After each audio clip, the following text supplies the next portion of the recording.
Dia 0 do Rally de Portugal. Viemos a Fafe, a Catedral dos Rallys, recolher o depoimento dos pilotos. Bom, Fafe é mítico, muito público a apoiar, sem dúvida que é de noite, é de dia, sei que o público está aqui sempre a apoiar e a fazer a festa também fora da estrada, portanto para nós pilotos é muito importante cá passar e muito emocionante, portanto, boa sorte a todos, mesmo que estão de fora. Obrigado. Boa sorte. Everyone's done it hundreds of times, we know it very well, so yeah. Do you go to the service?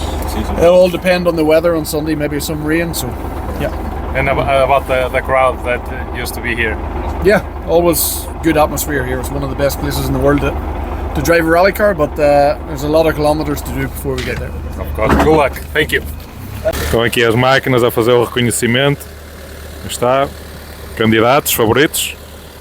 E estes gajos que não andam um caralho depois. É um dos troços mais bonitos, esperamos chegar aqui este ano, né, que é o último troço, será bom sinal.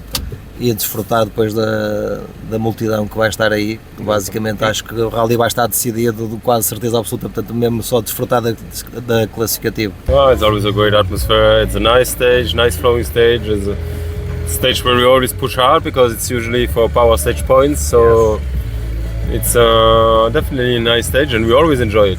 Okay, thank you very much, good luck. Dale! Esquece, tens hipótese. Lo que piensas sobre la etapa y toda la afición que se junta. Tengo que ya te falar español y todo. Hombre, aquí en Fafe siempre es una pasada correr, en general en Portugal y por esta zona también pues hay mucha afición y este tramo pues siempre el mítico de Fafe que es una pasada. Yeah, it's always super cool stage. It's definitely one of the best stages in the world.